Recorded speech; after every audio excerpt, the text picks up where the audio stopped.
My name is Kim Coventry, and today I'm going to show you my oatmeal muffin recipe and how to make it. And we're also going to add a holiday twist to it. So if you haven't had a chance to check out my other videos, please do at FitKimTV on YouTube or go to my blog at fitkim.com. So this is one of my favorite recipes to make because you can actually make as many as you want. We're going to do a dozen today, but you can actually make more than that, and you can freeze them. And then when you're ready to eat them, you can just pop them in the microwave for 30 seconds, or you don't even have to freeze them. You can just have them on hand. They usually don't last too long around the household, so your family will love these. So I actually originally, this recipe calls for bananas. I'm going to use pumpkin today. One of my clients swapped out the bananas for the pumpkin. So Melissa, thank you for the idea, and I tried them when she had made them, and they were awesome. So with the holidays being here, I thought pumpkin would be a nice variation. So all you're going to need is a large bowl to start, and then I will have all of the ingredients, the directions, and the nutritional content on my blog, as well as photos. So you don't have to write anything down right now. Just follow along and you'll be good to go. What I did is I took 2 3/4 cups of oats and I put them in my food processor. So I've already done that, and it kind of reduces it to about 2.5 cups. So this has already been put in the food processor. If you don't have one, you can go ahead and use a blender, but it kind of turns it into oat flour pretty much. So that is going to go into your bowl first. This here is baking powder, and I have 1 tablespoon, so add that. So mainly we're adding mostly our dry ingredients first.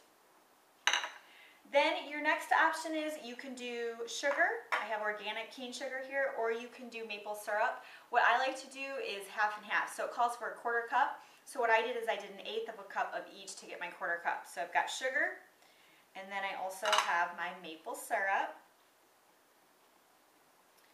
This is going to be so good. I cannot wait till it's done. Now I have 2 tablespoons of chopped almonds. I bought the slivered almonds, so it's pretty much already done for me, but you can use whole almonds and just roughly chop them. 2 tablespoons of that. Then you will need a handful of raisins or blueberries. So I'm choosing raisins today, so just a handful. To me, if I eyeballed it, it looks like 1/8 of a cup. So toss that in your bowl. And then last for our dry ingredients this is optional because some people don't like coconut, but it's shredded coconut. Make sure you get organic. The conventional coconut, if you just go to the grocery store, it usually has a ton of sugar added to it and a bunch of stuff.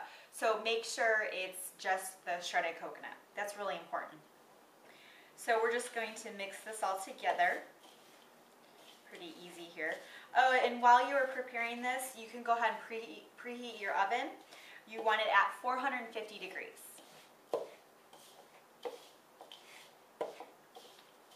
So once that is all mixed together, we're going to move on to our liquid items. So we'll just set this aside.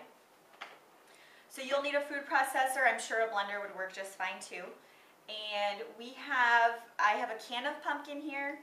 Pumpkin's also another one. You want to make sure it's just pumpkin. So on the ingredients label, read it and make sure it says pumpkin, and that is it. It smells really good. So if you are not going to be using pumpkin, you can use bananas. You want 2 large bananas, ripe. Oh, nice. Yeah, a little messy.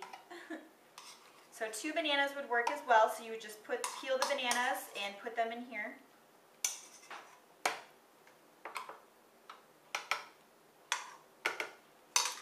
Then we have 1 egg.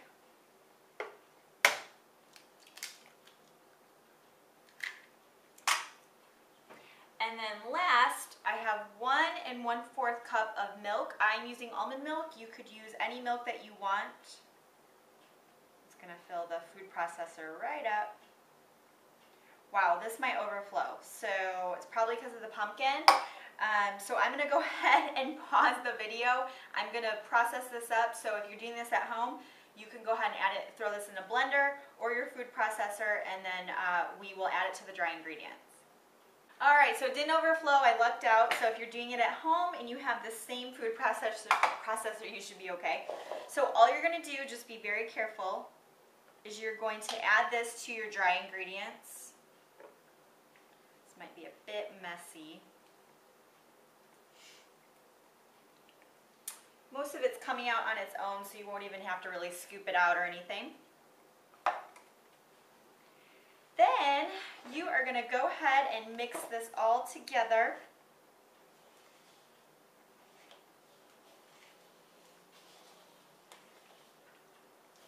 I like to do it by hand. You could use a whisk if you wanted to.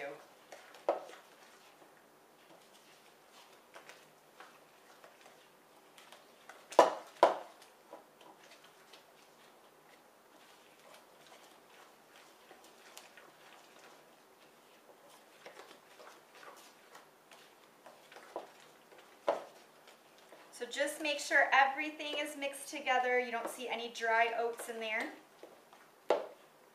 Looks pretty good to me and it smells amazing. My oven is preheated and ready to go. So take your muffin tins and use baking spray or cooking spray, and then you can actually just spray your baking sheet or your muffin tins. And then all you're going to do is fill each hole about 3/4 of the way up. And then if you have any extra, just go ahead and fill the, kind of evenly distribute it. So I'm going to go ahead and do that now. And then we will throw them in the oven. Okay, they're evenly distributed in here, and they're about pretty full actually, I think because of the pumpkin. So just go ahead and distribute them into the muffin tins. And then I'm going to put them in the oven for 15 minutes. When it gets close, they should look golden brown. You can check them with a fork. You would just put your fork in the muffin and pull it out, and if the fork is clean, that means they're done. So keep an eye on them because your ovens, they vary so much. So right around 15 minutes. So I'm going to throw them in the oven, and then we will be right back. All right, the muffins are done. So it took about 16 minutes for it, so you might want to check it. Again, just use a fork to make sure it's done. The fork will come out clean. And I remember when Melissa made these, she said she sprinkled brown sugar on the top, so you could add that to it if you wanted to, but I didn't do that today. And let them cool. These are pretty hot still, so I'll see if I can get a bite out of it. Yeah, it's really hot.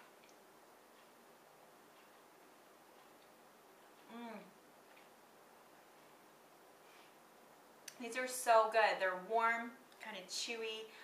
And the pumpkin is very subtle, which I like, because I know if it's too potent, sometimes people don't like it.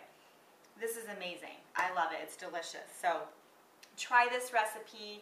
Again, if you want to, you can freeze them, so you have them on hand. You can make several dozen of them, or you can just make a dozen like this, and they're not going to last very long in your kitchen. So I hope you enjoyed this video. If you did, please subscribe at FitKim TV on YouTube. And remember, go to my blog for the full recipe as well as pictures.